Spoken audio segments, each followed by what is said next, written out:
Kriju i grupit parlamentar të Partisë Socialiste Tauland Balla në një prononcim për mediat ka deklaruar se në rast se demokratët nuk reflektojnë dhe nuk marrin pjesë në mbledhjen e komisionit të posaçëm të reformës territoriale që mbahet ditën e sotme në seancën e radhës në Kuvend që mbahet nesër, do të ndërmerren mekanizma për të zhbllokuar situatën. Kjo nënkupton ndryshimin e përbërjes së komisionit posaçëm ku Partia Socialiste do të ketë një antar më shumë. Pra, kjo legislaturë e këtij kuvendi është një legislaturë historike sa i përket intensitetit të punës me cilën duhet punuar kuvend. I kam dëgjuar kolegët e opozitës të ankohen në konferencën e kryetarëve në fund të javës kaluar se përse kuvendi ka seanca të gjata dhe përse duhet të punojmë deri vonë. Dhe dua t'i them që seanca të tilla të gjata do jenë më të shpeshta, ndoshta me nevojën për të shtuar edhe numrin e seancave plenare gjatë një javë. Është një 2026 sa i përket punës së Kuvendit të Shqipërisë, mendoj që do të jetë një prej viteve parlamentare me intensitetin më të madh për shkak të numrit të madh të çështjeve. Ndodh shpeshherë që mund të kesh qoftë edhe një nen në një ligj për ta ndryshuar për shkak sepse bën pjesë në ato setin e parakushteve të kritereve që duhen parë. Shtuar këtu, në mungesë të një komunikimi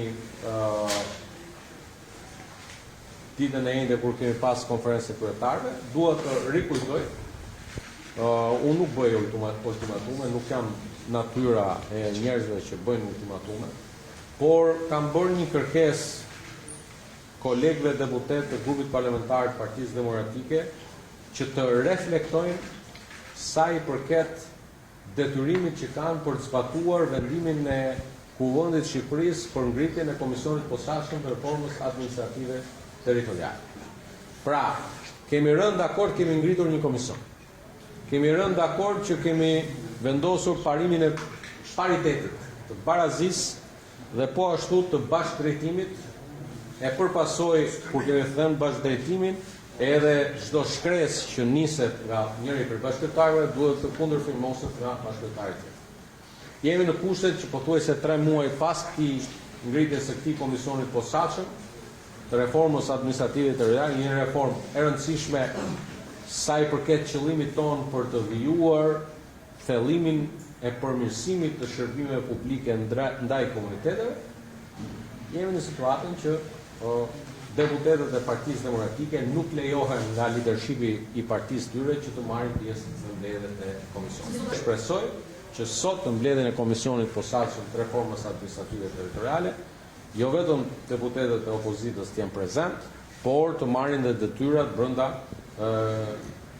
kompozicionit dhe detyrave të këtij komisioni. Mëtej, Balla nga kryesia e Kuvendit u shpreh se për çështjen e zëvendjes kryeministres, tha se Këshilli i mandateve nuk do të mblidhet derisa gjykata e kushtetuese të dalë me një vendim për zëvendjes kryeministren Belinda Balluku. Sa kohë Kuvendi është palë në gjykatën kushtetuese në këtë çështje, duhet të pritet vendimi i gjykatës kushtetuese.